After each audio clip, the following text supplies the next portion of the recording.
അസ്സലാമു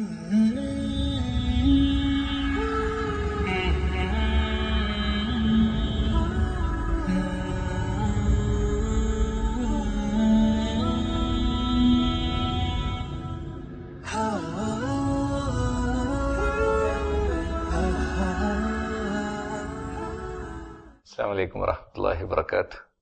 ഇന്ന് നമ്മോടൊപ്പം സലാം ഷോയിൽ പങ്കെടുക്കുന്നത് പ്രശസ്തനായ പ്രബോധകനും ഇസ്ലാമിക ദാവ പ്രവർത്തകനുമായ അഡ്വക്കേറ്റ് മായൻകുട്ടി മേത്തറാണ്.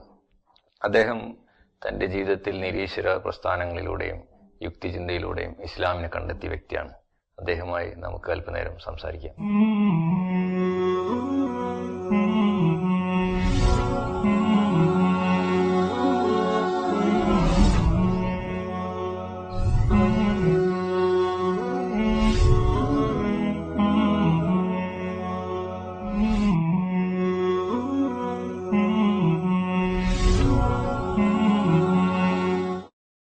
അസ്സലാമു അലൈക്കും.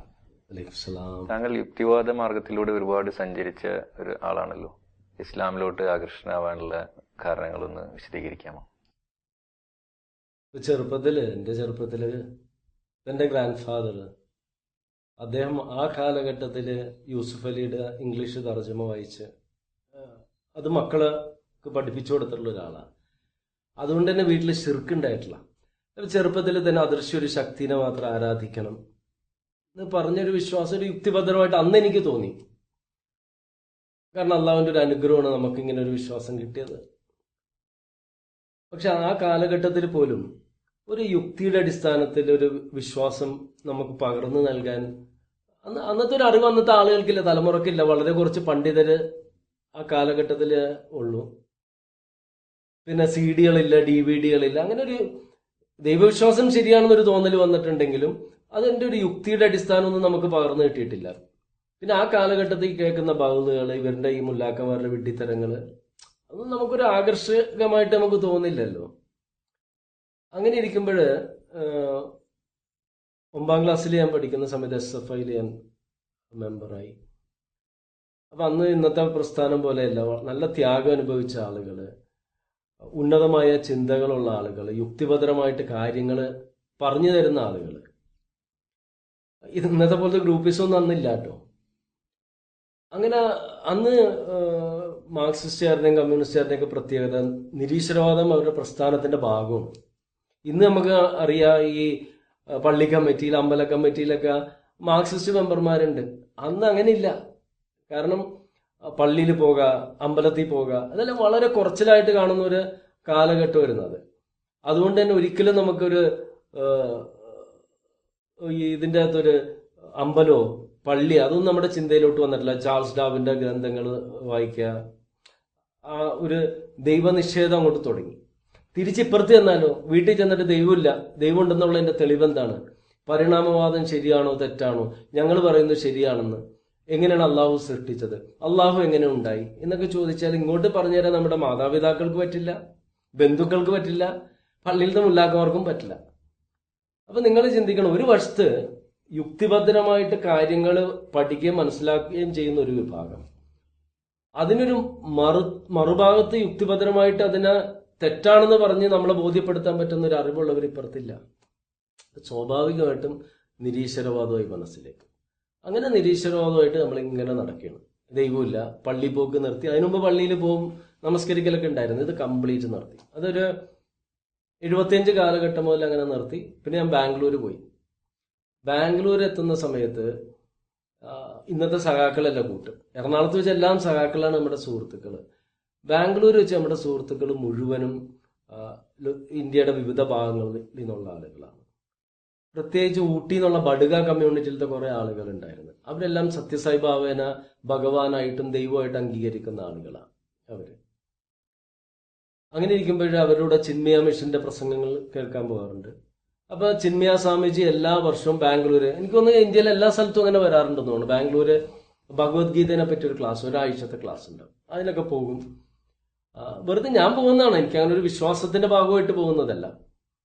പിന്നെ വീക്ക്ലി ക്ലാസ് ഉണ്ട്, ഒരു സ്റ്റഡി ഗ്രൂപ്പ് ഉണ്ട്, അതിൽ ഞാൻ പങ്കെടുക്കും.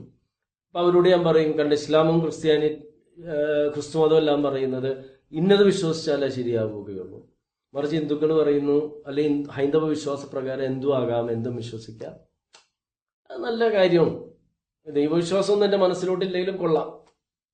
അങ്ങനെ ആന്ധ്രാപ്രദേശിലെ ശൃംഗേരി മഠത്തിലൊക്കെ പോയിട്ട് ഞാൻ താമസിച്ചിട്ടൊക്കെ ഉണ്ട്. അതൊരു കാലഘട്ടം, അതൊരു വിശ്വാസത്തിന്റെ ഭാഗമായിട്ടല്ല, നല്ലൊരു ഒരു ഒരു അട്രാക്ഷൻ തോന്നിയിരുന്നു. അങ്ങനെ ഇരിക്കുമ്പോൾ 1984 ഡിസംബർ 24 എൻ്റെ സുഹൃത്തുക്കളായിട്ട് പുട്ടപരത്തി പോയി സായിബാബയുടെ. അവിടെ പോയി ഒരാഴ്ച ഞാൻ താമസിച്ചിട്ടുണ്ട്. അതിൽ 24 12 മണി രാത്രി, അന്ന് അവിടുത്തെ കുറെ ഫോറിനേഴ്സും വന്നിട്ടുണ്ട്. അവരെല്ലാം മെഴുകുതിരി കത്തിച്ചിട്ട് സായിബാബയുടെ പ്രശാന്തി നിലയുണ്ട്, അതിന്റെ മുമ്പിൽ മെഴുകുതിരിയായിട്ട് വരും.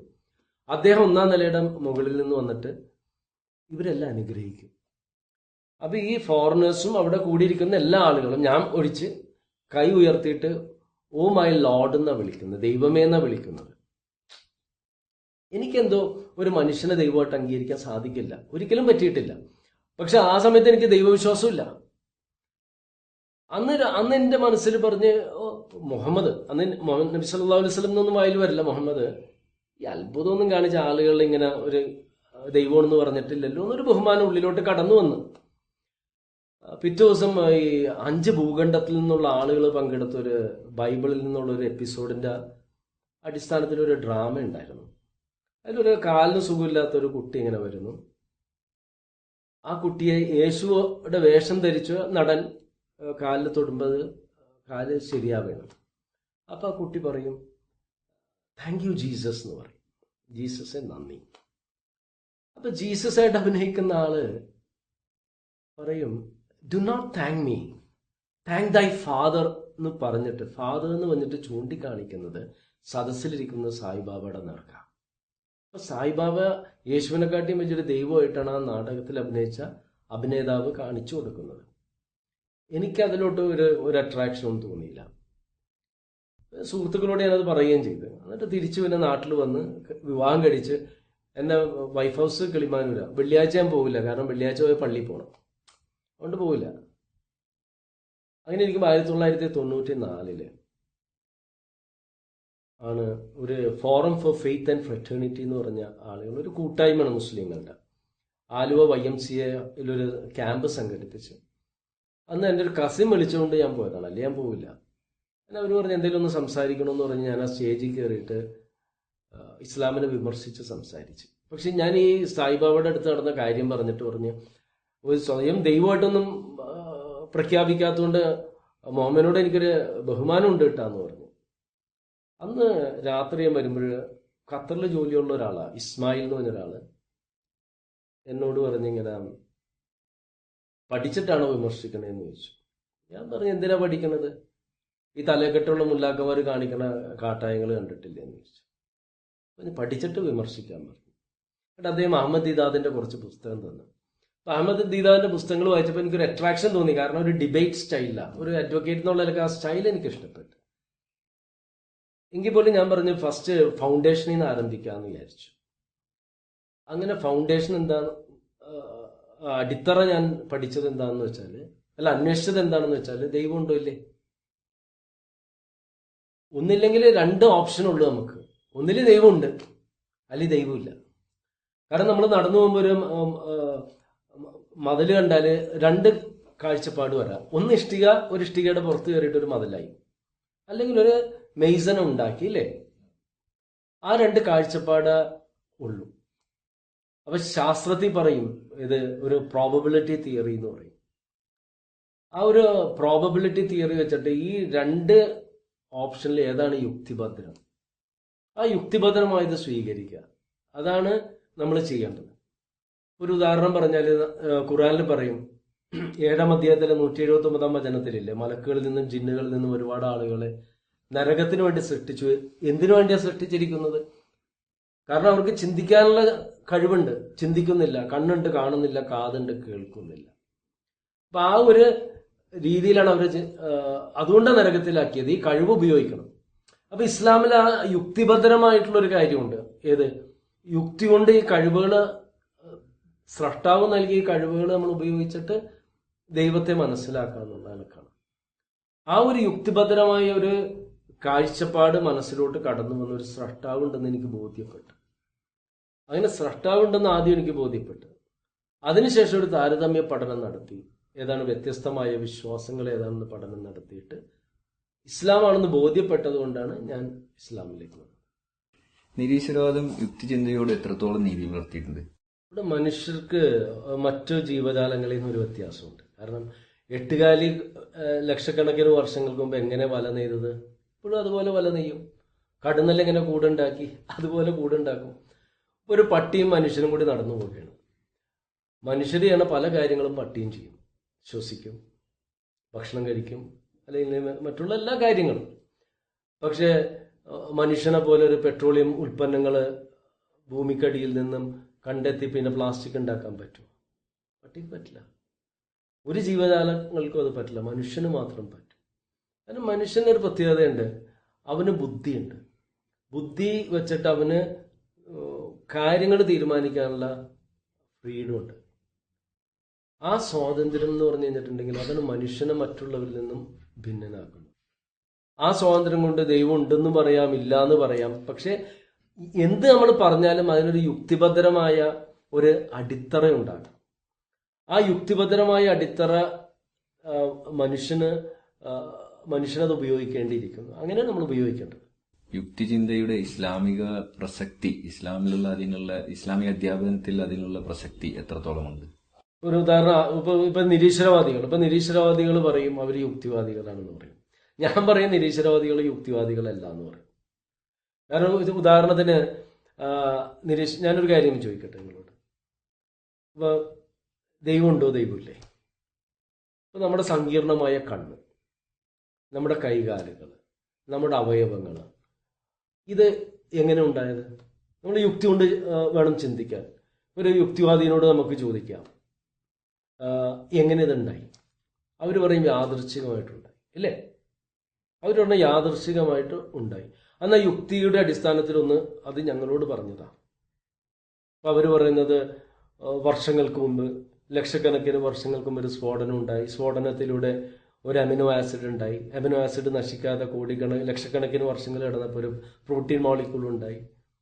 പിന്നെ അത് നശിക്കാതെ കിടന്നിട്ട് പിന്നെ ഒരുപാട് പ്രോട്ടീൻ മോളിക്യൂളുകൾ ഉണ്ടായി. അവ കൂടി ചേർന്ന് സെല്ലുണ്ടായി. ഈ സെല്ല് നശിക്കാതെ കിടന്നിട്ട് പിന്നീട് അത് ബഹുകോശ ജീവികളായി അവസാനം മനുഷ്യരിലെത്തി. അവിടെ യുക്തി എന്ന് വെച്ചാൽ യുക്തി കൊണ്ട് ചിന്തിക്കുക എന്നുള്ളതാണ്. ഒരു സ്ഫോടനം നടന്നെന്ന് വെച്ചാൽ, ഒരു ഗ്രന്ഥശാലയിൽ ഒരു സ്ഫോടനം നടന്നാൽ ഒരു 3-ാം കിട നോവൽ ഉണ്ടാകുമോ, കവിത ഉണ്ടാകുമോ? ഇല്ലല്ല. അല്ലെങ്കിൽ ഇരുമ്പും തുരുമ്പും കിടക്കുന്ന സ്ഥലത്ത് കൂടി ഒരു ഇടിമിന്നൽ കടന്നു പോയാൽ ഒരു പ്ലെയിൻ ഉണ്ടാകുമോ? ഒരിക്കലും ഉണ്ടാകില്ല. അപ്പൊ യുക്തി എന്ന് വെച്ചാൽ യുക്തി കൊണ്ട് ചിന്തിക്കുക എന്നുള്ളതാണ്, യുക്തിഭദ്രമായിട്ട് ചിന്തിക്കുക എന്നുള്ളതാണ്. അപ്പൊ ഇവര് യുക്തിഭദ്രമാണെന്ന് പറയുന്നു എന്നുള്ളൂ, അവർക്ക് യുക്തിയില്ല. മറിച്ച് ഖുർആന്റെ പ്രത്യേകതയുണ്ട്, ഒരുപാട് പ്രത്യേകതയുണ്ട് ഖുർആന്റെ. ഖുർആൻ ഒരിക്കലും നമ്മളവിടെ അന്ധമായിട്ട് വിശ്വസിക്കാൻ പറയുന്നില്ല. ഉദാഹരണത്തിന് 30-ാം അധ്യായത്തിൽ 27-ാം വചനത്തിൽ ഖുർആൻ പറയുന്നുണ്ട്, വഹുവല്ലദീ യബ്ദഉൽ ഖൽഖ സുമ്മ യുഈദുഹു വഹുവ അഹ്വനു അലൈഹി. എന്ത് ഭംഗിയാണെന്നറിയോ? ആദ്യമായിട്ട് അള്ളാഹു പറയുന്നത്, ആദ്യമായിട്ട് നാമാണ് നിങ്ങളെ സൃഷ്ടിച്ചെങ്കിൽ വീണ്ടും സൃഷ്ടിക്കാം. കാരണം ആദ്യമായിട്ട് ഒരു കമ്പ്യൂട്ടർ ഉണ്ടാക്കുന്നത് ബുദ്ധിമുട്ടാണ്, ഇല്ലേ? കമ്പ്യൂട്ടർ ഉണ്ടാക്കി കഴിഞ്ഞാൽ വീണ്ടും ഉണ്ടാക്കാൻ പറ്റും. ആദ്യമായിട്ട് കാറ് നിർമ്മിക്കാന്ന് വെച്ചാൽ ബുദ്ധിമുട്ടാണ്. കാറ് നിർമ്മിച്ചു കഴിഞ്ഞാൽ വീണ്ടും നമുക്ക് നിർമ്മിക്കാൻ സാധിക്കും, പറ്റില്ലേ? അതുപോലെ അള്ളാഹു പറയണത്, നിങ്ങളെ ഞാനാണ് സൃഷ്ടിച്ചതെങ്കിൽ വീണ്ടും സൃഷ്ടിക്കല് എളുപ്പമാണ്. അവിടെ അതാണ് യുക്തി എന്ന് പറയണത്. ഖുർആനിൽ നമ്മളെ മുഴുവൻ നോക്കിയാൽ യുക്തിയാണ്. ഉദാഹരണത്തിന്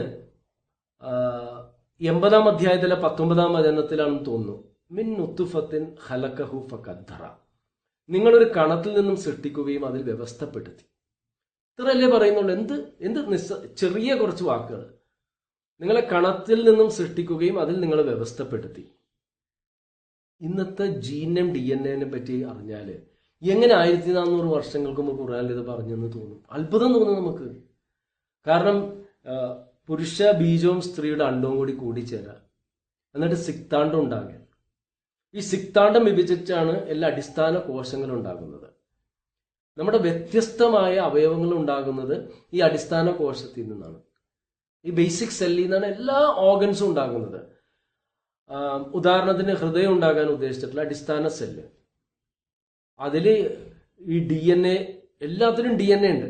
DNA ജീനിന്റെ രൂപത്തിലുള്ള കമാൻഡ്സും ഡയറക്ഷൻസും ഉണ്ട്. മനസ്സിലായ? ഈ ഹൃദയം ഉണ്ടാകാനോ ഉദ്ദേശിച്ചിട്ടുള്ള അടിസ്ഥാന കോശത്തിൽ കരളുണ്ടാകാനും കിഡ്നി ഉണ്ടാകാനുള്ള എല്ലാ നിർദ്ദേശങ്ങളും ഉണ്ട്. പക്ഷെ ഹൃദയം ഉണ്ടാകാനുള്ള ആ ഡയറക്ഷൻ, ആ കമാൻഡ് അത് ആക്റ്റീവായിരിക്കും. അപ്പം അത് ഹൃദയമാകും. മറ്റതൊക്കെ ഉറങ്ങിക്കിടക്കും, ഇന്നാക്റ്റീവ് ആയിരിക്കും. കിഡ്നി ഉണ്ടാകാനുള്ളതാണെങ്കിൽ അത് മാത്രം ഉണർന്നിരിക്കും, അപ്പോൾ കിഡ്നിയാകും. ലിവർ ആണെങ്കിൽ അതിൻ്റെ മാത്രം ഉണർന്നിരിക്കും. ഈ ഡയറക്ഷൻസ് എങ്ങനെ ഉണ്ടായി? ഒരു നിരീശ്വരവാദി യുക്തിവാദത്തോടുകൂടി പറയും, ഞങ്ങൾ യുക്തി കൊണ്ട് വാദിക്കുന്നവരാണ്, ഇത് ബൈ ചാൻസ് യാദൃച്ഛികമായിട്ടുണ്ടായി. ഒരു കൊച്ചുകുട്ടി ഒരു പേന എടുത്തിട്ട് ഒരു കടലാസിൽ കുത്തി വരച്ചെന്ന് വെച്ചു. ഒരു പരിശീലനം ലഭിക്കുന്നില്ല, ഭാഷാപരമായിട്ടുള്ള യാതൊരു പരിശീലനം ലഭിക്കാതെ ഈ കൊച്ചുകുട്ടി ദിവസങ്ങളോളം, ആഴ്ചകളോളം, മാസങ്ങളോളം, വർഷങ്ങളോളം കുത്തിക്കുറിച്ചാൽ യാദൃച്ഛികമായിട്ട് വാക്കുകളാകുമോ? വാക്കുകൾ കൂടിയ കവിതയാകുമോ? കഥയാകും? പ്രബന്ധം ഉണ്ടാകുമോ? ഒന്നും ഉണ്ടാകില്ല. ഒരു കവി കവിത എഴുതുന്നതിന് മുമ്പ് കവിയുടെ മനസ്സിൽ ഭാവന ഉണ്ടാവും. അത് കടലാസിൽ കുത്തിക്കുറിക്കുമ്പോഴാണ് കവിതയാകുന്നത്, ഇല്ലേ? ഒരു കഥാകൃത്തിന്റെ മനസ്സിൽ ഭാവനകൾ ഉണ്ടാകും, കഥാപാത്രങ്ങളെ സംബന്ധിച്ച്, ഇല്ലേ? അപ്പോഴാണ് കഥയാകുന്നത്. അപ്പൊ ഈ യാദൃശ്ചികമായിട്ട് വാക്കുകൾ പോലും ഉണ്ടാകൂല എങ്കിൽ, മൂന്നാം കിട കവിത ഉണ്ടാകൂല എന്നുണ്ടെങ്കിൽ, യാദൃശ്ചികമായിട്ട് നിലവിൽ വരൂല എന്നുണ്ടെങ്കിൽ, എങ്ങനെയാണ് അതിസങ്കീർണമായ മാർഗനിർദ്ദേശങ്ങൾ, ഹൃദയം ഉണ്ടാകാനുള്ള, കരളുണ്ടാകാനുള്ള മാർഗനിർദ്ദേശങ്ങൾ യാദൃച്ഛികമായിട്ടുണ്ടാകണത്? അവിടെയാണ് ഖുർആൻ പറയുന്നത് യുക്തിഭദ്രമായിട്ട് ചിന്തിക്കുക. അങ്ങനെ യുക്തിഭദ്രമായിട്ട് നമ്മൾ ചിന്തിച്ചെന്ന് വെച്ചോ, ഇതൊരിക്കലും സാധ്യമല്ല. ഇത്ര സങ്കീർണമായ അവയവങ്ങൾ ബൈ ചാൻസ് യാദൃച്ഛികമായിട്ട് ഉണ്ടാകാൻ സാധിക്കില്ല. അങ്ങനെ സാധിക്കില്ല എന്ന് നമ്മൾ അംഗീകരിച്ചു കഴിഞ്ഞാൽ പിന്നെ നമുക്ക് ദൈവം ഉണ്ടെന്ന് അംഗീകരിക്കണം. ദൈവം ഉണ്ടെന്ന് അംഗീകരിച്ചു കഴിഞ്ഞാൽ ആ ദൈവത്തിന് വീണ്ടും നമ്മെ സൃഷ്ടിക്കാൻ സാധിക്കണത് എളുപ്പമല്ലേ? അപ്പൊ ഇസ്ലാമിന്റെ കാഴ്ചപ്പാട് മുഴുവനും യുക്തിഭദ്രമാണ്. യുക്തിയുടെ അടിസ്ഥാനത്തിലാണ് ഇസ്ലാം കാര്യങ്ങൾ നമ്മളെ പഠിപ്പിച്ചിട്ടുള്ളത്. ഞാൻ ഇസ്ലാമിനെ സ്നേഹിക്കാൻ തുടങ്ങിയതും ആ രീതിയിൽ തന്നെയാണ്. കാരണം ദൈവം ഉണ്ടോ എന്ന് പഠിക്കണം, പരലോകം ഉണ്ടോ എന്ന് പഠിക്കണം. ഇങ്ങനെ ഓരോ കാര്യങ്ങൾക്ക് നമുക്ക് ചോദ്യങ്ങൾ ചോദിച്ച് ഉത്തരങ്ങൾ നമ്മളെ കൊണ്ട് തന്നെ പറയിപ്പിക്കുകയാണ് ഖുർആൻ ചെയ്യുന്നത്. യുക്തിഭദ്രമായ വിശ്വാസമാണ് ഇസ്ലാമിൻ്റെത്, യുക്തിഭദ്രമായ സമീപനമാണ് ഖുർആന്റെ. ആധുനിക കാലഘട്ടത്തിൽ ശാസ്ത്ര പുരോഗതി മൂലം ഡാർവിൻ സിദ്ധാന്തങ്ങളെ തുറന്ന് കാണിച്ചതിന് ശേഷവും യുക്തി ചിന്തയിൽ അടിസ്ഥാനപ്പെടുത്തിയിട്ടുള്ള നിരീശ്വരവാദങ്ങൾക്ക് ആധുനിക സമൂഹത്തിൽ പ്രസക്തി എത്രത്തോളമുണ്ട്? രണ്ട് കാര്യമുണ്ട്. ഈ ഡാർവിന്റെ സിദ്ധാന്തം, ഇപ്പൊ ഡാർവിന്റെ ഒറിജിൻ ഓഫ് സ്പീഷീസിൽ തന്നെ ഡിഫിക്കൽട്ടീസ് ഓഫ് മൈ തിയറി, എന്റെ തിയറിയുടെ സിദ്ധാന്തത്തിന്റെ ബുദ്ധിമുട്ടുകളെ പറ്റി തന്നെ അദ്ദേഹം തന്നെ എഴുതുന്നുണ്ട്. ഒന്ന്, അദ്ദേഹം പറയുന്നത് ഫോസൽ റെക്കോർഡ്സ് അറിയാലോ, മറ്റേ അസ്ഥികളുടെയും മറ്റുള്ള അവശിഷ്ടങ്ങൾ, അത് അധികം കിട്ടിയിട്ടില്ലായിരുന്നു എന്നുള്ളതാണ് അദ്ദേഹത്തിന്റെ കാഴ്ചപ്പാട്. കാരണം ആ കാലഘട്ടത്തിൽ വളരെ കുറച്ച് ഫോസൽ റെക്കോർഡ്സ് കിട്ടിയിട്ടുള്ളൂ. പക്ഷെ ഭാവിയിലുള്ള ഫോസൽ റെക്കോർഡ്സ് ഇതെല്ലാം തെളിയിക്കുമെന്നാണ് അദ്ദേഹം പറഞ്ഞിരുന്നത്. പിന്നെ നിങ്ങളൊരു കാര്യം മനസ്സിലാക്കണം, ഈ മിസ്സിംഗ് ലിങ്ക് എന്ന് പറയുന്ന, അല്ലെങ്കിൽ ഇന്റർമീഡിയറി ആയിട്ടുള്ള ജീവികളുടെ അവശിഷ്ടങ്ങൾ പൂർണ്ണതയിലെത്തിയ ജീവികളെക്കാട്ടി ഒരുപാട് ഉണ്ടാക്കണം. കാരണം ഒരു വെള്ളത്തിൽ ജീവിക്കുന്ന ജീവി, ഒരു മത്സ്യം, ഒരു ഉദാഹരണം എടുത്ത കരജീവിയാകണമെങ്കിൽ അതിന് വ്യത്യസ്തമായിട്ടുള്ള ഒരുപാട് ഘട്ടങ്ങളുണ്ട്. അപ്പൊ അതിൻ്റെ എല്ലാ അവശിഷ്ടങ്ങൾ വേണ്ടേ, ഇല്ലേ? ഇപ്പൊ ഒരു ഇഴജന്തു ആകണമെങ്കിൽ ഒരു മീനിന്ന് ആ ഇഴജന്തുവിടെ ഇടയിൽ ഒരു 10,000 ലക്ഷക്കണക്കിന് വിഭാഗങ്ങളിൽപ്പെട്ട ജീവികൾ ഉണ്ടാക്കണം. 90% ഫോസിൽസ് കിട്ടിയിട്ടും ഇപ്പോഴും ഒരു മിസ്സിംഗ് ലിങ്ക് തേടി നടക്കുകയാണ്. മനസ്സിലായ? ഇപ്പൊ ഡാർവിൻ തന്നെ പറയുന്നുണ്ട്, കണ്ണിനെ സംബന്ധിച്ച് എനിക്ക് ആലോചിച്ചാൽ പേടിയാവുമെന്ന് പറയുന്നത്. കാരണം കണ്ണിന് ഒരുപാട് അവയവങ്ങളുണ്ട്. മനസ്സിലായ? ഈ കണ്ണൊന്നും ഇല്ലാത്തൊരു ജീവികൾക്ക് കണ്ണ് വേണമെന്ന് ആഗ്രഹിക്കുക, എന്നിട്ട് അങ്ങനെ പരിണമിച്ച് കണ്ണായിട്ട് വരാന്നൊക്കെ പറഞ്ഞാലേ യുക്തിഭദ്രമൊന്നുമല്ല. അതുകൊണ്ട് തന്നെയാണ് ഈ ഡാർവിനിസം പണ്ടേ പോയി. പിന്നെ നിയോ ഡാർവിനിസം വന്നു, പങ്ക്ച്വേറ്റഡ് ഇക്വിലിബ്രിയം എന്ന് വന്നിട്ട് ഒരു പ്രത്യേക ഘട്ടത്തിൽ എല്ലാം കൂടി പരിണമിച്ചുണ്ടായതാണെന്നുള്ളൊരു കാഴ്ചപ്പാടൊക്കെ വന്നു. പക്ഷേ താങ്കളുടെ ഒരു ചോദ്യം ഉണ്ടല്ലേ, ഇതിന്റെ യുക്തിഭദ്രത എല്ലാം നഷ്ടപ്പെട്ടിട്ടും എന്തേ ഇപ്പോഴും നിരീശ്വരവാദത്തിനുള്ള പ്രാധാന്യം എന്ന് ചോദിച്ചാൽ, അതുമായിട്ട് ബന്ധപ്പെട്ടൊന്ന് ഒരു കാര്യം നമ്മൾ പറയണം. ഇത്രമാത്രം മാധ്യമങ്ങൾ ഇസ്ലാമിനെ എതിർക്കുന്നത്? അവർക്ക് എല്ലാവർക്കും അറിയാം, അതായത് 130 കോടിയിൽ പരം വരുന്ന മുസ്ലിങ്ങൾ 1% പോലും ഭീകരപ്രവർത്തനങ്ങളിലില്ല. പിന്നെ എന്തേ അവർ എതിർക്കുന്നതെന്ന് ചോദിച്ചാല് അതിനൊരു ഉത്തരവുണ്ട്. കാരണം അതിന്റെ ഉത്തരം എന്താന്ന് വെച്ചിട്ടുണ്ടെങ്കിൽ പണ്ടല്ല, കുറച്ച് വർഷങ്ങൾക്ക് മുമ്പ് എൻ്റെ ബന്ധുവായിട്ടുള്ളൊരു ഫിലോസഫി പ്രൊഫസറുണ്ട്. അവരോട് സുഹൃത്ത് ചോദിച്ചു, എന്തേ മുഹമ്മദ് നബീന ഇത്ര അധികം ആളെ എതിർക്കണേന്ന് ചോദിച്ചു. മനസ്സിലായോ? ഈ ഫിലോസഫി പ്രൊഫസർ, മുസ്ലിം ആയിട്ടുള്ള ഫിലോസഫി പ്രൊഫസർ പറഞ്ഞ്, ഇന്നത് ചെയ്യണം ഇന്നത് ചെയ്യണ്ട എന്ന് പഠിപ്പിച്ച ഏക വ്യക്തിയാണ്, പ്രവാചകനാണ്, വ്യക്തമായിട്ട് പഠിപ്പിച്ച ഏക വ്യക്തിയാണ് നബി സല്ലല്ലാഹു അലൈഹി വസല്ലം. അങ്ങനെ പഠിപ്പിച്ചുള്ള മതമാണ് ഇസ്ലാം, ഇല്ലേ? കാരണം ഒരു ഉദാഹരണം പറഞ്ഞാൽ, ഇന്നത്തെ മീഡിയ ഒക്കെ നിലനിൽക്കണമെങ്കിൽ നഗ്ന സ്ത്രീകളുടെ പരസ്യങ്ങൾ വേണം. പരസ്യമില്ലാതെ ഏതെങ്കിലും ഒരു മീഡിയ ഒക്കെ നിലനിൽക്കാൻ പറ്റുമോ? പറ്റില്ല. അപ്പൊ നഗ്നതയെ എതിർക്കണ ഇസ്ലാമിനെ അവർ എതിർത്തേ മതിയാകൂ. അവരുടെ ഇസ്ലാം പലിശനെ എതിർക്കണം. അപ്പൊ ലോക പലിശ കുത്തക, ബാങ്ക് കുത്തകകൾക്ക് ഇസ്ലാമിനെ എതിർത്തേ മതിയാകൂ. മദ്യ നിരോധനം നടപ്പാക്കണമെന്നാണ് ഇസ്ലാം പറയണത്. അപ്പൊ ലോകത്തിലെ ഈ ലിക്കർ മാഫിയ, അവരെ സംബന്ധിച്ചിടത്തോളം ഇസ്ലാമിനെ അവർക്ക് എതിർക്കേണ്ടത് അവരുടെ നിലനിൽപ്പിന്റെ ആവശ്യമാണ്. അങ്ങനെ ഓരോ കാര്യങ്ങൾ നിങ്ങൾ ആലോചിച്ചോ. മുതലാളിത്ത വർഗത്തിനെ എതിർക്കണം, കമ്മ്യൂണിസ്റ്റ് പ്രസ്ഥാനങ്ങൾക്ക് എതിർക്കണം. അതിന്റെ ഭാഗമായിട്ട് അവർ ദൈവവിശ്വാസത്തെ എതിർക്കണം. അതുകൊണ്ട് തന്നെ നിരീശ്വരവാദത്തിന് അവർക്ക് ഉയർത്തിപ്പിടിക്കേണ്ടതും അവരുടെ നിലനിൽപ്പിന്റെ ആവശ്യം. ഈ ആധുനിക സമൂഹം എത്രമാത്രം യുക്തിചിന്തയോട് നീതി പുലർത്തുന്നുണ്ട്? ഒരു ചാൾസ് ഡാർവിന്റെ ഒക്കെ കാലഘട്ടത്തിൽ ഇപ്പൊ DNA സംബന്ധിച്ച് വിവരമില്ല, ജീനെ സംബന്ധിച്ച് വലിയ വിവരമൊന്നുമില്ല. പക്ഷെ ഇന്ന് അങ്ങനെയല്ലല്ലോ. ഇന്ന് എല്ലാ കാര്യങ്ങളെ സംബന്ധിച്ച് ഒരുപാട് ഗഹനമായ പഠനങ്ങൾ നടത്തിയിട്ടുണ്ട്. ശരീരത്തിന്റെ ആന്തരിക അവയവങ്ങളെ സംബന്ധിച്ച് എല്ലാം ഗഹനമായ പഠനങ്ങൾ നടത്തിയ സ്ഥിതിക്ക് അവർക്ക് വ്യക്തമായിട്ട് അറിയാം നിരീശ്വരവാദം തെറ്റാണ് എന്ന്. ഇനി ഞാൻ ഒരു കാര്യം ചോദിക്കട്ടെ, ഒരു ഉദാഹരണം പറഞ്ഞാല്, ഇപ്പൊ ദൈവത്തെ ആര് സൃഷ്ടിച്ചു? ദൈവമാണ് എല്ലാം സൃഷ്ടിച്ചെങ്കിൽ ദൈവത്തെ ആര് സൃഷ്ടിച്ചു എന്ന് ചോദിക്കുന്ന നിരീശ്വരവാദികൾ ഒരു ഉത്തരം പറയണ്ടേ? എല്ലാം യാദൃച്ഛികമായിട്ടാണ് ഉണ്ടായതെങ്കിൽ, സമയം, ടൈം, സ്പേസ്, മാറ്റർ, ഇതെല്ലാം ബൈ ചാൻസ് യാദൃച്ഛികമായിട്ടാണ് ഉണ്ടായതെങ്കിൽ അതെങ്ങനെ ഉണ്ടായി?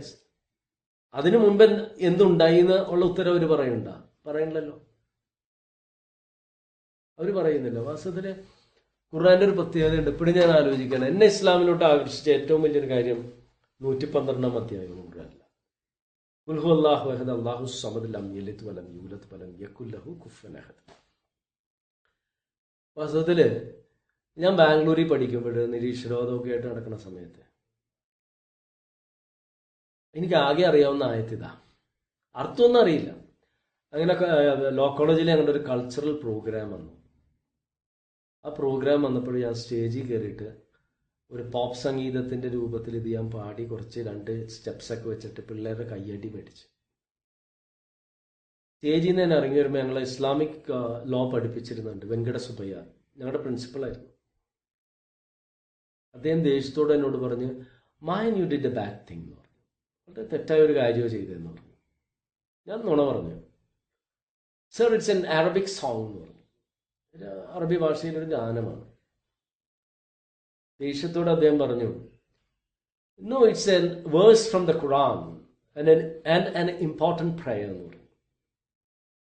ഖുറാനിലത്തെ ഒരു അധ്യായമാണ്, അതിലത്തെ ഒരു പ്രാർത്ഥനയാണെന്ന് പറഞ്ഞു. വർഷങ്ങൾക്ക് ശേഷം അന്ന് ഞാനൊരു പരിഹാസത്തോടു കൂടി പാടി ഈ വചനങ്ങളാണ് എൻ്റെ മനസ്സിനെ പിടിച്ച് കുലുക്കിയത്. കാരണം എല്ലാം ദൈവം ഉണ്ടാക്കിയതാണെന്ന ഉത്തരം കിട്ടുമ്പോഴും ദൈവത്തെ ആര് സൃഷ്ടിച്ചു എന്നുള്ള ചോദ്യത്തിനുള്ള ഉത്തരം ഈ വചനങ്ങളിൽ നിന്നാണ് കിട്ടുന്നത്. കാരണം ഖുൽ ഹുവല്ലാഹു അഹദ്, ദൈവം ഏകനാണ്. നമുക്കറിയാം എല്ലാം കൂടുതലുണ്ട്. സൂര്യനുണ്ടെങ്കിൽ നക്ഷത്രങ്ങളുണ്ട്, ഭൂമി ഉണ്ടെങ്കിൽ ഗ്രഹങ്ങളുണ്ട്, ജീവജാലങ്ങളെല്ലാം അനേകമാണ്, അല്ലേ? ഒരു കാര്യമുണ്ട്, എല്ലാത്തിൻ്റെ അടിത്തറ ആറ്റമാണ് പരമാണുക്കൾ. പരമാണുവിൻ്റെ ഉള്ളിൽ നെഗറ്റീവ് ഇലക്ട്രോൺ ഉണ്ട്, പോസിറ്റീവ് പ്രോട്ടോൺ ഉണ്ട്, കോർക്ക് ഉണ്ട്, ആന്റി കോർക്ക് ഉണ്ട്, വേവ്സ് ഉണ്ട്, പാർട്ടിക്കിൾസ് ഉണ്ട്. കാരണം ഒരു സാധനം നമ്മൾ ഉണ്ടാക്കണമെങ്കിൽ എന്ത് ചെയ്യണം? ഒരുപാട് കാര്യങ്ങൾ നമ്മൾ കൂട്ടിച്ചേർക്കണം. അവിടെ ഖുർആൻ പറയുന്നത് അവൻ എല്ലാ അർത്ഥത്തിലും ഒന്നാണ്, ഒന്നിനെ ആശ്രയിക്കുന്നില്ല. ഏത് ദൈവാവതാരങ്ങൾ എന്ന് പറയുന്ന ആളായിക്കോട്ടെ, ദൈവങ്ങളെന്ന് അവകാശപ്പെടുന്നവരായിക്കോട്ടെ, പ്രവാചകന്മാരായിക്കൊള്ളട്ടെ, നേതാക്കളായിക്കൊള്ളട്ടെ, അവർ ജീവിച്ചിരുന്നപ്പോൾ ഭക്ഷണം കഴിച്ചിരുന്നു, വായു ശ്വസിച്ചിരുന്നു, പലതിനെ ആശ്രയിച്ചിരുന്നു. അപ്പൊ അവര് പെട്ടില്ല. 3 ജനിച്ചിട്ടില്ല, ജനിപ്പിച്ചിട്ടുമില്ല. ഇപ്പൊ ഈ ഈസാ നബി അലൈഹി സ്വലാമിന് സന്താനങ്ങളില്ലായിരുന്നെങ്കിൽ ജനിച്ച വ്യക്തിയാണ്. ആദം നബി അലൈഹി സ്വലാം ജനിച്ചതല്ലെങ്കിൽ മക്കളുണ്ട്, മറ്റെല്ലാവർക്കും മക്കളും ഉണ്ട്, ജനിച്ചവരുമാണ്. അവസാനം പറയുന്നുണ്ട് അവനെ പോലെ യാതൊന്നുമില്ല. ഇവിടെ നമ്മൾ മനസ്സിലാക്കേണ്ടതുണ്ടല്ലോ, ദൈവത്തെ ആര് സൃഷ്ടിച്ചു എന്നുള്ളതിൻ്റെ ഒരു ഉത്തരവാണത്. കാരണം ജന്മമില്ല, മരണമില്ല, അവനെ പോലെ ആരുമില്ല. അപ്പൊ നമുക്ക് പറയാൻ പറ്റില്ല ദൈവം ഗ്രാവിറ്റേഷൻ ആണ് എന്ന് പറയാൻ പറ്റുമോ? പറ്റില്ല. അല്ലെങ്കിൽ മരമാണെന്ന് പറയാൻ പറ്റുമോ? പ്രകൃതിയാണെന്ന് പറയാൻ പറ്റുമോ? സ്പേസ് ആണെന്ന് പറയാൻ പറ്റുമോ? ടൈം ആണെന്ന് പറയാൻ പറ്റുമോ? ഒന്നും പറയാൻ പറ്റില്ല. ഇവിടെ ഇസ്ലാമിലെ ദൈവവിശ്വാസത്തിന്റെ ഒരു പ്രത്യേകതയുണ്ട്. കാരണം എന്താണെന്ന് വെച്ചാൽ അവൻ പ്രപഞ്ചത്തിന് അതീതനാണ്. പല മുസ്ലിങ്ങളോടും ചോദിക്കും ദൈവം എവിടെയെന്ന് ചോദിച്ചാൽ പറയും എല്ലായിടത്തും ഉണ്ടെന്ന് പറയും. വിവരക്കേടാ. അത് അദ്വൈതമാണ്. എല്ലാ തൂണിലും തുരുമ്പിലുണ്ടെന്നൊക്കെ പറഞ്ഞ അദ്വൈതമാണ്. ഇസ്ലാമിലെ ദൈവം എന്ന് പറഞ്ഞു കഴിഞ്ഞിട്ടുണ്ടെങ്കിൽ അള്ളാഹു പ്രപഞ്ചം സൃഷ്ടിച്ചവനാണ്, പ്രപഞ്ചത്തിനപ്പുറം. അപ്പൊ ഈ പ്രപഞ്ചത്തിന്റെ ഉള്ളിലാണ് ഈ സമയം. കാരണം ബിഗ് ബാങ്ങിന് മുമ്പിൽ ഒന്നുമില്ല, സ്പേസും ഇല്ല, ടൈമും ഇല്ല, മാറ്ററും ഇല്ല. അപ്പൊ ഈ നമ്മളെ സംബന്ധിച്ചിടത്തോളം കാര്യവും കാരണവും നമ്മൾ തേടണം എവിടെ നിന്നാണെന്ന് അറിയാമോ? കാര്യവും കാരണവും തേടുമ്പോഴാണ് എല്ലാം ദൈവമാണ് സൃഷ്ടിച്ചെങ്കിൽ ദൈവത്തെ ആര് സൃഷ്ടിച്ചു എന്ന് പറയുന്നത് കാര്യവും കാരണവും തേടുന്നതുകൊണ്ടാണ്. കാര്യവും കാരണവും തേടണം എന്താണ്? സ്പേസിന്റെയും ടൈമിന്റെ മാറ്ററിന്റെ ഉള്ളിലിരുന്ന് ചിന്തിക്കുകയാണ്. ഖുർആൻ പറയുന്നത് അവന് ആരംഭമില്ല അവസാനവും ഇല്ല. അപ്പൊ അതിന്റെ പുറത്താ. അവനാണ് ടൈം സൃഷ്ടിച്ചത്, അവനാണ് സ്പേസ് സൃഷ്ടിച്ചത്, അവനാണ് മാറ്റർ സൃഷ്ടിച്ചത്. അപ്പൊ അതിന്റെ അപ്പുറത്ത് നമുക്ക് അറിയില്ല. കാരണം അവനായിട്ട് ഒന്നുമായിട്ട് നമുക്ക് താരതമ്യം ചെയ്യാൻ പറ്റില്ല. അപ്പൊ ഒരു മാറ്ററായിട്ട് ഒരു പദാർത്ഥമായിട്ട് അവന് താരതമ്യം ചെയ്യാൻ പറ്റില്ല. എന്ത് ഭംഗിയുള്ള ഒരു നിർവചനമാണ്, ഏറ്റവും യുക്തിപരമായ നിർവചനമാണ്. നമ്മുടെ മുമ്പിൽ 2 കാര്യങ്ങളുണ്ട്. ഒന്നിനെ നമ്മൾ യാദൃശ്ചികമായിട്ട് ഉണ്ടായി, അതൊരിക്കലും എല്ലാന്നറിയാം. യാദൃശ്ചികമായിട്ട് നമ്മൾ ഉണ്ടാവില്ല. അപ്പൊ എല്ലാത്തിനും സൃഷ്ടിച്ചൊരു ശക്തി, ഇതിന്റെ അപ്പുറത്തൊരു ശക്തി, അതിനെ അംഗീകരിക്കണ്ടേ? അതാണ് ഇസ്ലാമിലെ ഏറ്റവും യുക്തിഭദ്രമായ ഒരു ദൈവവിശ്വാസമാണ് ഇസ്ലാമിന്റെ. താങ്കൾ സൂചിപ്പിച്ച പോലെ യുക്തിചിന്തയുടെ ഒരു വികാസമാണോ ഇസ്ലാമിലോട്ട് പ്രവേശിക്കുമ്പോൾ വിശ്വസിക്കേണ്ട അദൃശ്യത്തിലുള്ള വിശ്വാസം, അതോ യുക്തിചിന്തയെ അവിടെ അവസാനിപ്പിച്ചിട്ടാണോ അദൃശ്യത്തിൽ വിശ്വസിക്കേണ്ടത്? ഇല്ല, ഇസ്ലാമിനെ സംബന്ധിച്ചിടത്തോളം പ്രത്യേകിച്ച് ഖുർആനില് രണ്ടുമുണ്ട്. പലതും യുക്തിപരമായിട്ട് ചിന്തിച്ചിട്ട് സ്വീകരിക്കണമെന്ന് ഇസ്ലാം പഠിപ്പിക്കുന്നുണ്ട്. ഒരുപാട് കാര്യങ്ങൾ. ദൈവത്തിലുള്ള വിശ്വാസം യുക്തി കൊണ്ട് തന്നെ മനസ്സിലാക്കണമെന്ന് പറയുകയാണ്. അല്ലെങ്കിൽ ദൈവമെല്ലാം സൃഷ്ടിച്ചതെന്ന് ഇസ്ലാം സമർത്ഥിക്കുന്ന സ്ഥലത്ത് യുക്തി കൊണ്ട് തന്നെ ബോധ്യപ്പെടുത്താനായിട്ട് മനുഷ്യന്റെ ശരീരത്തിലേക്ക് നോക്കുന്നില്ലേ, ജീവജാലങ്ങളെ സംബന്ധിച്ച് ചിന്തിക്കുന്നില്ലേ, സസ്യലതാദികളെ സംബന്ധിച്ച് ചിന്തിക്കുന്നില്ലേ, പ്രപഞ്ചത്തിനെ സംബന്ധിച്ച് ചിന്തിക്കുന്നില്ലേ, ഇങ്ങനെ ഒരുപാട് ചിന്തിക്കുന്നില്ലേ, ദൃഷ്ടാന്തങ്ങൾ കാണുന്നില്ലേ എന്ന് ചോദിക്കുന്നത് യുക്തിയുടെ അടിസ്ഥാനത്തിൽ തന്നെയാണ്. അതോടൊപ്പം തന്നെ അദൃശ്യമായിട്ടുള്ള കാര്യങ്ങളും പലതും ഇസ്ലാം നമുക്ക് പഠിപ്പിച്ചു തരുന്നുണ്ട്. മലക്കുകൾ അല്ലെങ്കിൽ ജിന്നിനെ സംബന്ധിച്ചെല്ലാം അത് അദൃശ്യമായിട്ടുള്ള കാര്യമാണ്. ഒരുപാട് വർഷങ്ങൾക്ക് മുമ്പ് ഒരാളോട് പറയാണ് നമ്മള് ഇവിടെ നമ്മുടെ ചുറ്റുപാടും കോടിക്കണക്കിന് ആറ്റം ഉണ്ട്, പരമാണുക്കളുണ്ട്, നമ്മൾ ശ്വസിക്കുമ്പോൾ കോടിക്കണക്കിന് പരമാണുക്കൾ നമ്മുടെ ഉള്ളിലോട്ട് പോകുന്നുണ്ട്, പുറത്തോട്ട് വരുന്നുണ്ട്, അതിൻ്റെ ഉള്ളില് ഇലക്ട്രോൺ ഉണ്ട്, പ്രോട്ടോൺ ഉണ്ട് എന്നൊക്കെ പറഞ്ഞാൽ ആരെങ്കിലും വിശ്വസിക്കുമോ? ഇന്ന് നമുക്ക് കാണാൻ പറ്റുന്നില്ല, പക്ഷെ നമുക്ക് ഇന്ന് അറിയാം, ഇല്ലേ? അപ്പൊ നമ്മള് അദൃശ്യത്തിൽ ഒന്നും വിശ്വസിക്കുന്നില്ല എന്ന് പറഞ്ഞാൽ ഒരുപാട് അദൃശ്യമായ കാര്യങ്ങളുണ്ട്.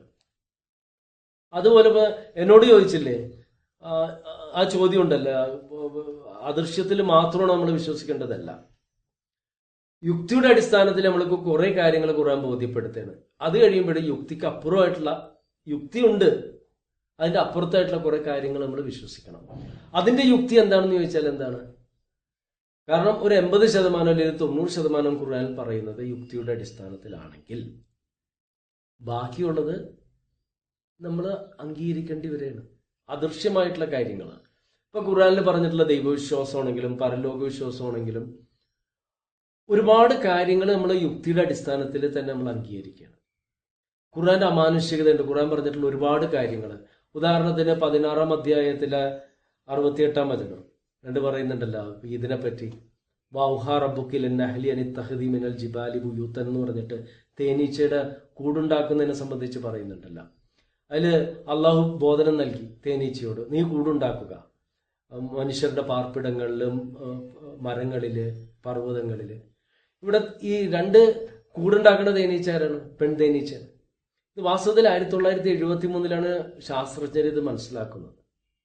കാരണം ഈ തേനീച്ചയുടെ കൂടിന് 5 അറകളാണ്. തേൻ ശേഖരിക്കാനുള്ള സ്റ്റോറേജ് സെല്ലുണ്ട്, കുഞ്ഞുങ്ങളെ വളർത്താനുള്ള ബ്രൂഡ് സെല്ലുണ്ട്, ആൺ തേനീച്ചകൾക്കുള്ള ഡ്രോൺ സെല്ലുണ്ട്, പെൺ തേനീച്ചകൾക്കുള്ള വർക്കേഴ്സ് സെല്ല്, അങ്ങനെ വ്യത്യസ്ത ഇതൊക്കെ ഉണ്ട്. പക്ഷെ വീടുണ്ടാക്കുന്നതും പണിയെടുക്കുന്നതും മുഴുവനും പെൺ തേനീച്ചയാണ്.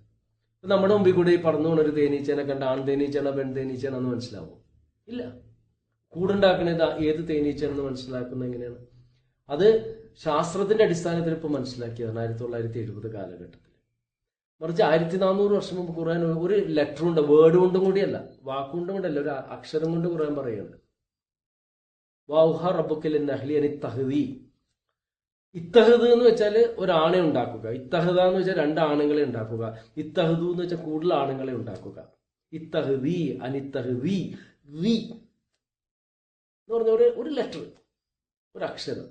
അക്ഷരം കൊണ്ട് ഖുർആൻ പറയാണ് അത് പെൺ തേനീച്ചയോടുള്ള കൽപ്പനയാണ്. അല്ലെങ്കിൽ ഖുർആൻ പറയുന്നുണ്ട് മിൻ ബുത്തൂനിഹ ഷറാബ്, അതിന്റെ ഉള്ളിൽ പാനീയമുണ്ട്. ഏതിന്റെ ഉള്ളിൽ? ആൺ തേനീച്ചയുടെയാണ് പെൺ തേനീച്ചയുടെയാണ്? മിൻ ബുത്തൂനിഹ.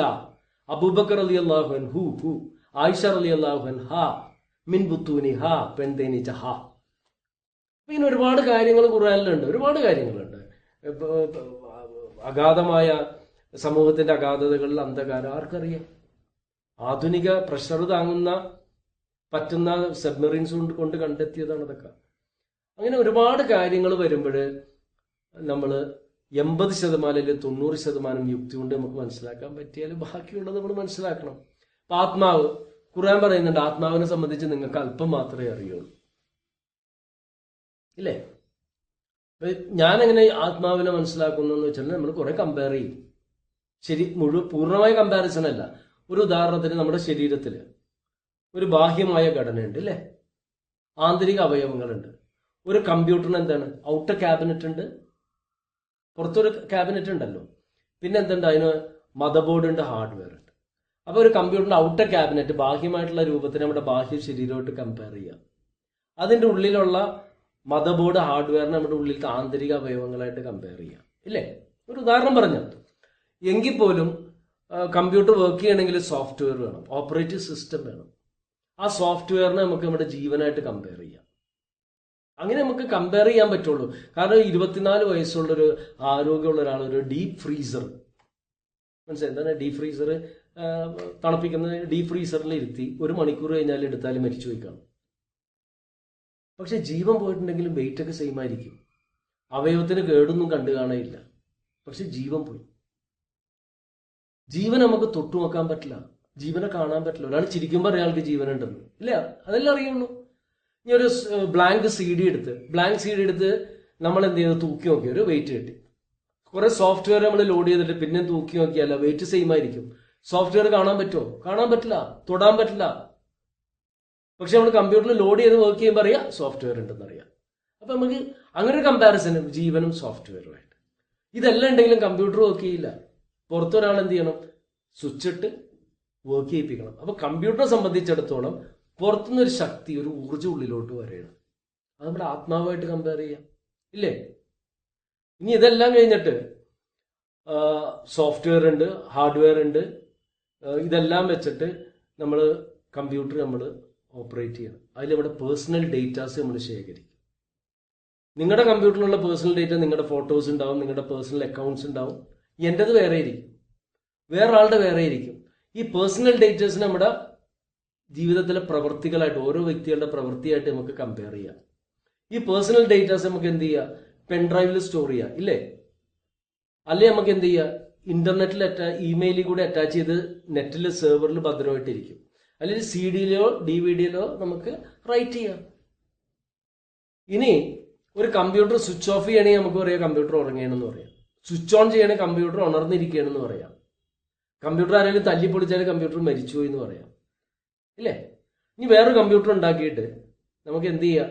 ഇന്റർനെറ്റിൽ നിന്ന് നമ്മുടെ പേഴ്സണൽ ഡേറ്റാസ് മുഴുവൻ ഡൗൺലോഡ് ചെയ്തിട്ട് തിരിച്ചു വെച്ചാൽ എല്ലാം ഭദ്രമാണ്. നമ്മുടെ പേഴ്സണൽ ഡേറ്റാസ് എല്ലാം ഭദ്രമാണ്. അപ്പോൾ ഒരു കമ്പ്യൂട്ടറിൽ ഒരാൾ വൃത്തികെട്ട വീഡിയോസ് കയറ്റി ആളുകളെ മോശമാക്കി ഇന്റർനെറ്റിൽ കൂടെ ഒരുപാട് തട്ടിപ്പ് ചെയ്യണം.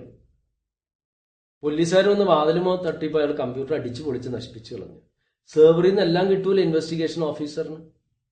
അതേപോലെ അള്ളാഹു നമ്മളെ മരിച്ചു കഴിഞ്ഞാൽ വീണ്ടും സൃഷ്ടിച്ചു കഴിഞ്ഞാൽ നമ്മുടെ എല്ലാ പ്രവൃത്തികളും നമുക്ക് അള്ളാഹുവിന് നിസ്സാരമായിട്ട് നമ്മളെ കാണിച്ചു തരാൻ പറ്റും. അതൊരു യുക്തിയാണ്. പണ്ട് മലക്കുകളെല്ലാം രേഖപ്പെടുത്തും എന്ന് പറയുമ്പോൾ നമുക്ക് പുച്ഛ വരുന്നത്. എത്ര ബുക്ക് വേണമെന്ന് ചോദിച്ചിട്ടുണ്ട് നമ്മൾ ചെറുപ്പത്തിൽ. എൻ്റെ ഉമ്മാനോട് ഞാൻ ചോദിച്ചിട്ടുണ്ട്, മലക്കുകളെല്ലാം എഴുതല്ലേ, എത്ര ബുക്ക് വേണം? ഇത് വലിയ വലിയ ലൈബ്രറികൾ വെറും പെൻഡ്രൈവിൽ കൊണ്ടു നടക്കണല്ലോ. ഇപ്പൊ ഖുർആനിൽ തന്നെ ഒരുപാട് കാര്യങ്ങൾ യുക്തിഭദ്രമായിട്ട് പറഞ്ഞിട്ടുണ്ട്. ഒരു ഉദാഹരണം പറഞ്ഞിട്ടുണ്ടെങ്കിൽ ഈ മലക്കുകളെല്ലാം രേഖപ്പെടുത്തുന്നത് പണ്ട് യുക്തിഭദ്രമല്ലാത്തതുപോലെ നമുക്ക് തോന്നി. എങ്ങനെ ഇതൊക്കെ ചെയ്യണത്? ഇന്ന് നമുക്ക് ക്ലൗഡ് സർഫിംഗ് എല്ലാം ക്ലൗഡിലല്ല ഇപ്പൊ ചെയ്യുന്നത്. ഇപ്പൊ ഐപാഡിൽ എന്തെങ്കിലും നമ്മൾ ചെയ്തു, എല്ലാം നമുക്ക് ക്ലൗഡിൽ സൂക്ഷിക്കാം. ഇങ്ങനെ ആധുനികമായിട്ടുള്ള ഒരുപാട് കാര്യങ്ങൾ പറയുമ്പോൾ നമുക്ക് ഒരുപാട് കാര്യങ്ങൾ മനസ്സിലാക്കാൻ സാധിക്കും. അതല്ലാതെ നമ്മുടെ പരിമിതി, ഇപ്പൊ താങ്കൾ തന്നെ പറഞ്ഞ പോലെ തന്നെ കാഴ്ചക്കുള്ള പരിമിതി, കേൾവിക്കുള്ള പരിമിതി, അറിവിനുള്ള പരിമിതി, ആ പരിമിതിക്കുള്ളിൽ നിന്ന് കുറെ കാര്യങ്ങൾ നമുക്ക് ബോധ്യപ്പെടും. അത് ബോധ്യപ്പെട്ട പിന്നീട് അദൃശ്യമായ കാര്യങ്ങൾ നമ്മൾ അംഗീകരിച്ചേ മതിയാകും. ജീവിതത്തിനെ പറ്റിയിട്ടുള്ള വ്യത്യസ്ത കാഴ്ചപ്പാടുകൾ മനുഷ്യൻ രൂപപ്പെടുത്തിയെടുക്കുകയും വ്യത്യസ്ത വിഭാഗങ്ങളായി തിരിയുകയും ചെയ്ത പശ്ചാത്തലത്തിൽ മനുഷ്യന്മാർ ബഹുസ്വര സമൂഹത്തിൽ ജീവിക്കുന്നു. ഈ ബഹുസ്വരതയെ താങ്കൾ എങ്ങനെ നോക്കിക്കാണുന്നു? ഇതിൽ പല ആളുകളുടെ ഒരു തെറ്റിദ്ധാരണയുണ്ട്. ഇസ്ലാമിനെ സംബന്ധിച്ചൊരു തെറ്റിദ്ധാരണ ഞാൻ പറയാം. ഇതെന്തോ മുഹമ്മദ് നബി സല്ലല്ലാഹു അലൈഹി വസല്ലം കൊണ്ടുവന്ന മതമാണോ, 1400 വർഷം പഴക്കമുള്ളൂ. ആ കാഴ്ചപ്പാട് തന്നെ മാറ്റണം. കാരണം ഈ എല്ലാത്തിൻ്റെ ഒരു പ്രപഞ്ച സ്രഷ്ടാവുണ്ട്, അവൻ്റെ കുറെ നിയമങ്ങളുണ്ട്. ഇപ്പൊ ഇസ്ലാം എന്ന പദത്തിന്റെ അർത്ഥം സമർപ്പണം. ഏതൊരു വ്യക്തിയാണോ ദൈവത്തിന് സ്രഷ്ടാവിന് സമർപ്പിക്കുന്നത് അയാളൊരു മുസ്ലിം. ആ അടിസ്ഥാനത്തിൽ ജീവജാലങ്ങളെല്ലാം അള്ളാഹുവിനെ അനുസരിക്കണം, അവർ മുസ്ലിങ്ങളാണ്. ആ ഒരു അർത്ഥത്തിൽ. അല്ലെങ്കിൽ ഒരു അമുസ്ലിമിന്റെ ആന്തരിക അവയവങ്ങൾ മുസ്ലിങ്ങളാണെന്ന് നമ്മൾ പറയാറുണ്ട്. ആ ഒരു കാഴ്ചപ്പാട്ട്. കാരണം ആ ആന്തരിക അവയവങ്ങൾ ഒരു നിയമത്തിനനുസരിക്കുന്നുണ്ട്. പക്ഷെ മനുഷ്യർക്ക് മാത്രം അള്ളാഹു ഒരു വ്യത്യസ്തമായ ഒരു സ്വാതന്ത്ര്യം നൽകിയിട്ടുണ്ട്, വിശ്വാസം സ്വീകരിക്കാനും തിരസ്കരിക്കാനും. പക്ഷെ ആ സ്വാതന്ത്ര്യം നൽകുമ്പോൾ തന്നെ അവർക്ക് മാർഗനിർദ്ദേശങ്ങളും അള്ളാഹു നൽകി. ആ മാർഗനിർദ്ദേശത്തിന്റെ ഭാഗമായിട്ടാണ് ആദം നബി അലൈഹി സ്വലാം മുതലേ ഈ മാർഗനിർദ്ദേശങ്ങൾ നൽകി. അന്ത്യപ്രവാചകൻ നബി സല്ലല്ലാഹു അലൈഹി വസല്ലം വരെ ഇവരെല്ലാം പഠിപ്പിച്ച അടിസ്ഥാന തത്വങ്ങൾ സെയിം തന്നെയാണ്, ഒന്ന് തന്നെയാണ്. കാരണം ഏകനായ സ്രഷ്ടാവിനെ ആരാധിക്കുക, അതിന്റെ അടിസ്ഥാനത്തിൽ സൽക്കർമ്മങ്ങൾ ചെയ്യുക, മരണാനന്തരം ഉയർത്തെഴുന്നേൽപ്പിക്കും, ഈ ലോകത്തിൽ അവൻ ചെയ്ത കർമ്മങ്ങൾക്ക് അനുസൃതമായിട്ടുള്ള പ്രതിഫലം ലഭിക്കും, അല്ലെങ്കിൽ ശിക്ഷ ലഭിക്കും. വ്യത്യസ്ത പ്രവാചകർ ജീവിച്ചിരുന്ന കാലഘട്ടത്തിനനുസരിച്ച് നിയമങ്ങൾക്ക് വ്യത്യാസം ഉണ്ടായി കാണും. പക്ഷെ അന്ത്യപ്രവാചകൻ നബി സല്ലല്ലാഹു അലൈഹി വസല്ലമിലൂടെ പരിപൂർണത എത്തിയത്. ഇവിടെ പലരും ചോദിക്കാറുണ്ട്, 1400 വർഷത്തെ നിയമത്തിന് ഇപ്പൊ പ്രസക്തി എന്താണെന്ന് ചോദിക്കാറുണ്ട്. പ്രസക്തിയുണ്ട്. കാരണം മനുഷ്യ സമത്വം, നിയമത്തിന് മുമ്പിലുള്ള സമത്വം, സ്വകാര്യത. ഇന്നിപ്പോ ഡയാനയുടെ മരണം എന്താണ്? പാപ്പരാസികള് വാസ്തവത്തിൽ അവരെ വധിക്കണേ ഇതെന്ന് പറയാം. ഖുർആനിൽ ആ സ്വകാര്യതക്കുള്ള അവകാശങ്ങൾ, വീട്ടില് മുറിയില് മുട്ടിയിട്ട് അനുവാദം വാങ്ങിയിട്ട് പ്രവേശിക്കാൻ പാടുള്ളൂ, എക്കാലത്തും പ്രസക്തമാണ്. മദ്യനിരോധം പ്രസക്തമാണ്, വ്യഭിചരിക്കരുത് എന്നുള്ളത് പ്രസക്തമാണ്. ഇസ്ലാമിൽ ഏത് നിയമം പ്രസക്തമല്ലാത്തത്? ഇനി അവയവദാനത്തിനെ സംബന്ധിച്ച് അന്ന് പറഞ്ഞിട്ടില്ല എന്ന് പറഞ്ഞാൽ എന്താണ്? ഖുർആനിൽ വ്യക്തമായിട്ട് പറയുന്നുണ്ട്, ഇല്ലേ? ഒരു ജീവൻ രക്ഷിക്കുന്നത് മൊത്തം മനുഷ്യരെയും രക്ഷിക്കുന്നതിന് തുല്യമാണ്. അവിടെ നമുക്ക് കിട്ടും. അല്ലെ ക്ലോണിങ്ങിന്റെ അടിസ്ഥാനപരമായിട്ടുള്ള ഒരു മാർഗനിർദ്ദേശം ഖുർആനിൽ കിട്ടും, ഇസ്ലാമികമായിട്ട് കിട്ടും. മദ്യത്തിൽ നന്മയുണ്ട്, തിന്മയുണ്ട്. തിന്മയാണ് നന്മയേക്കാൾ കൂടുതൽ, അതുകൊണ്ട് വർജിക്കുക. അപ്പൊ ക്ലോണിങ്ങിൽ തന്നെ നന്മയാണോ തിന്മയാണോ കൂടുതൽ നമ്മൾ ആലോചിക്കണം. തിന്മയാണെങ്കിൽ സ്വീകരിക്കരുത്, നന്മയാണെങ്കിൽ സ്വീകരിക്കണം. ഇപ്പൊ എല്ലാം പ്രസക്തമാണ് ഇസ്ലാമിൻ്റെത്. പിന്നെ താങ്കൾ ചോദിച്ച പോലെ കാലഘട്ടത്തിൽ വ്യത്യസ്തമായ മതദർശനങ്ങൾ ഉണ്ടായി. ഇസ്ലാമല്ല, ഇസ്ലാം ദൈവത്തിന്റെ മതമാണ്. ഇസ്ലാമിക ദൈവവിശ്വാസമാണെങ്കിലും പരലോക വിശ്വാസമാണെങ്കിലും ഒരു പ്രത്യേകതയുണ്ട്. കാരണം ഇസ്ലാമിന് പറയുന്ന ഏകദൈവ വിശ്വാസം നിങ്ങൾക്ക് ബൈബിളിൽ കാണും, ഹൈന്ദവ വേദഗ്രന്ഥങ്ങളിൽ കാണും, ഇല്ലേ? മറിച്ച് ബൈബിളിലുള്ള തൃത്വസങ്കല്പം, പിതാവ്, പുത്രൻ, പരിശുദ്ധാത്മാവ്, ആ ഒരു വിശ്വാസം ഖുർആനിൽ കാണില്ല, ഹൈന്ദവ ഗ്രന്ഥങ്ങളിൽ കാണില്ല. ഹൈന്ദവ ഗ്രന്ഥങ്ങളിൽ വ്യത്യസ്ത ദൈവവിശ്വാസങ്ങളുണ്ട്. അദ്വൈതമുണ്ട്, ശങ്കരാചാര്യർ കൊണ്ടുവന്നത്, രാമാനുജൻ കൊണ്ടുവന്ന വിശിഷ്ടാദ്വൈതമുണ്ട്, മാധവാചാര്യന്റെ സവിശിഷ്ടാദ്വൈതമുണ്ട്. അങ്ങനെ വ്യത്യസ്തമായ വിശ്വാസങ്ങളുണ്ട്. പക്ഷെ ഇസ്ലാം പറയുന്ന ഏകദൈവ വിശ്വാസം അതിൽ കാണാൻ പറ്റും. ഇസ്ലാം പറയുന്ന പരലോക വിശ്വാസം ബൈബിളിലുണ്ട്. നന്മക്കനുസൃതമായ പ്രതിഫലവും തിന്മക്കനുസൃതമായ ശിക്ഷയും. അത് പഴയ നിയമത്തിലുണ്ട്, പുതിയ നിയമത്തിലുണ്ട്. പഴയ നിയമത്തിൽ പറയുന്നുണ്ട് പിതാവിന്റെ തെറ്റിന് പുത്രനോ പുത്രന്റെ തെറ്റിന് പിതാവോ ശിക്ഷ അനുഭവിക്കേണ്ട. യേശു പഠിപ്പിക്കുന്നുണ്ട് നന്മക്കനുസൃതമായ പ്രതിഫലം, തിന്മക്കനുസൃതമായ ശിക്ഷ. സ്വർഗം നരകത്തിനെ സംബന്ധിച്ച് കഠോപനിഷത്തിലുണ്ട്. ഭഗവത്ഗീതയെ പോലും സ്വർഗത്തെയും നരകത്തെയും സംബന്ധിച്ച് പറയുന്നുണ്ട്. ഇസ്ലാമിൽ പറയുന്ന അടിസ്ഥാനപരമായ വിശ്വാസ പ്രമാണങ്ങൾ മറ്റുള്ള മതഗ്രന്ഥങ്ങളിലുണ്ട്, തിരിച്ചില്ല എന്നും പറയാം. ഇസ്ലാമിക കാഴ്ചപ്പാടില് അവർക്കൊരു വ്യതിചലനം വന്ന് പോയി എന്നുള്ളതാണ്. പക്ഷെ ഈ വ്യത്യസ്തമായ മതവിശ്വാസങ്ങൾ ഉണ്ടാകുമെന്നും അതിനൊരു സ്വാതന്ത്ര്യം അള്ളാഹു തന്നെ നൽകിയിട്ടുണ്ടെന്നതും ഖുർആനിൽ തന്നെ വ്യക്തമാക്കുന്നുണ്ട്. 76-ാം അധ്യായത്തിലെ 3-ാം വചനത്തിൽ പറയുന്നുണ്ട്, ഇന്ന ഹദൈനാഹു സബീൽ ഇമ്മാ ശാക്കിറ ഇമ്മാ കഫൂറ. 2 പാതയുണ്ട് നാം കാണിച്ചു തന്നിട്ടുണ്ട്. നന്ദിയുള്ളവരാകാം, നന്ദി കെട്ടവരാകാം. ലക്കും ദീനുക്കും വലിയ ദീൻ. നിങ്ങൾക്ക് നിങ്ങളുടെ മതം, എനിക്ക് എൻ്റെ മതം. ഈ വ്യത്യസ്തമായ സ്വാതന്ത്ര്യം മനുഷ്യന് നൽകിയിട്ടുണ്ട്. അത് യുക്തിപരമായിട്ട് അവൻ സ്വീകരിക്കേണ്ട ഒരു കാര്യമാണ്. പക്ഷെ ഇന്ന് നമ്മൾ മനസ്സിലാക്കേണ്ടത് വ്യത്യസ്തമായ മതവിശ്വാസികളുണ്ട്, മതദർശനങ്ങളുണ്ട്. ആ ഒരു സമൂഹത്തിൽ മുസ്ലിങ്ങളായി നമ്മൾ എങ്ങനെ ജീവിക്കണം? വാസ്തവത്തിൽ ഞാൻ ആലോചിക്കാറുണ്ട് പലപ്പോഴും.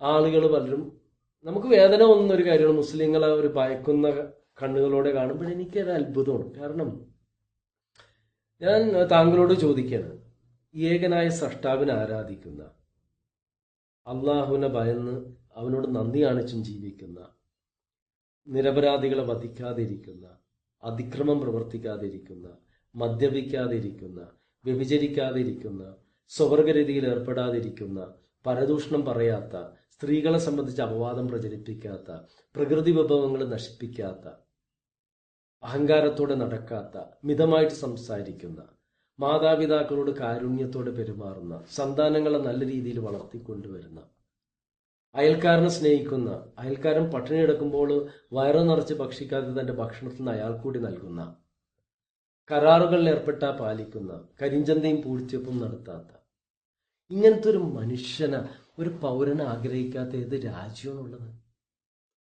ഇങ്ങനത്തെ ഒരു സന്താനത്തെ മോഹിക്കാത്ത ഏത് മാതാപിതാക്കളുള്ളത്? ഇങ്ങനത്തെ ഒരു സഹോദരനെയോ സഹോദരിയെയോ ആഗ്രഹിക്കാത്ത മറ്റൊരു സഹോദരനുണ്ടോ, സഹോദരിയുണ്ടോ, സുഹൃത്തുണ്ടോ? ഇങ്ങനത്തെ ഒരു സുഹൃത്തിനെ മോഹിക്കാത്ത ഏത് സുഹൃത്തുണ്ട്? അതുകൊണ്ട് ഈ വ്യത്യസ്തമായിട്ടുള്ള ഏത് മതദർശനമുള്ള ഒരു സ്ഥലത്ത് ഒരു മുസ്ലിമായിട്ട് ജീവിക്കാൻ പ്രശ്നമില്ല. പക്ഷേ അവിടെ ഒരു മുസ്ലിം മനസ്സിലാക്കേണ്ടത് അവന്റെ വിശ്വാസം അത് അവൻ പുറത്ത് പ്രകടിപ്പിക്കണം. അത് അവന്റെ ജീവിതത്തിലൂടെ വേണം പ്രകടിപ്പിക്കാൻ. എന്താണ് ഇസ്ലാമിക വേഷം ധരിക്കണമെന്ന് പറയുന്നത്? എന്താണ്? വ്യതിരക്തത പുലർത്താൻ വേണ്ടി മാത്രമല്ല. നിങ്ങളൊന്ന് ആലോചിക്കുക, ഇസ്ലാമിക വേഷത്തിൽ പുറത്തിറങ്ങുന്ന കുറെ പുരുഷന്മാർ, കുറെ മുസ്ലിം സ്ത്രീകളാണ് ഒരു പട്ടണത്തിലുണ്ടെന്ന് വിചാരിക്കും, ഒരു സിറ്റിയിൽ.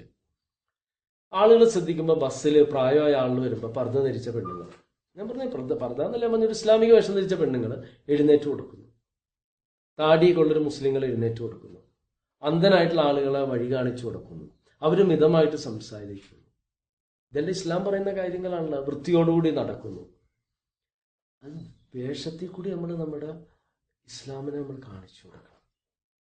അതേസമയം അവർ ചെയ്യുന്ന ശിർക്കിന് നമ്മൾ പങ്കാളികളാകരുത്. ഫ്രണ്ട്ഷിപ്പ് വേറെ, സുഹൃത്തുക്കളാകാം.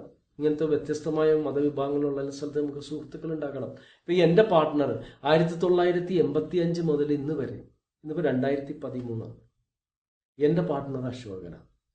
അദ്ദേഹത്തിന്റെ വിശ്വാസമുണ്ട്, എനിക്ക് എന്റെ വിശ്വാസമുണ്ട്.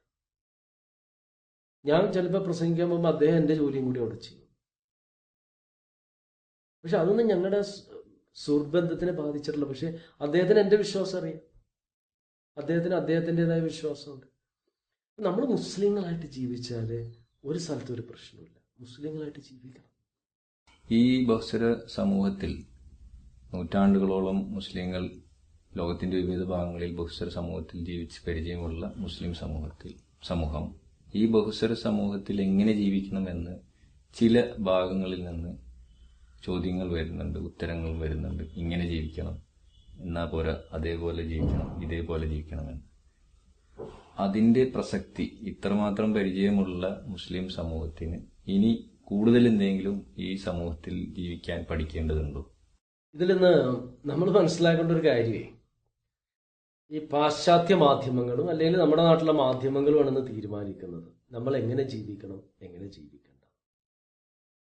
ഉദാഹരണത്തിന് ന്യൂയോർക്കിലത്തെ പല സ്കൂളുകളും ഈ പ്രാവശ്യം ഗർഭനിരോധന ഗുളികകൾ സ്കൂളുകളിൽ വിതരണം ചെയ്തു സൗജന്യമായിട്ട്. കാരണം സ്കൂൾ കുട്ടികളൊക്കെ ഗർഭം ധരിക്കാൻ വിവാഹേതര ബന്ധത്തിലൂടെ.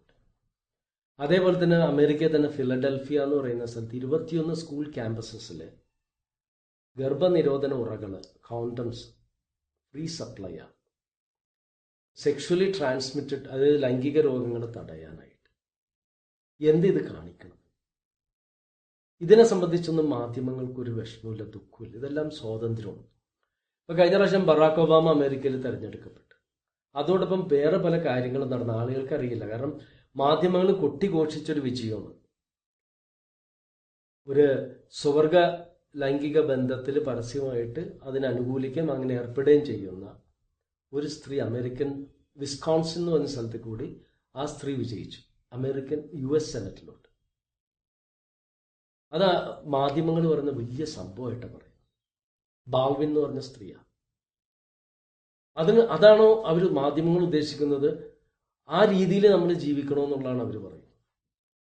അതല്ലെങ്കിൽ വാഷിങ്ടൺ ഗവർണർ ക്രിസ് ഗ്രിഗ്വാർ എന്ന് പറഞ്ഞ ഗവർണർ പറഞ്ഞ് സ്വർഗ ലൈംഗിക ബന്ധങ്ങൾ നിയമാനുസൃതമാക്കി. ഇപ്പൊ വാഷിങ്ടൺ ഇപ്പൊ അമേരിക്കയിലത്തെ പല അനുവദിക്കപ്പെട്ട സ്റ്റേറ്റുകളുടെ കൂടെ അതും വന്നു.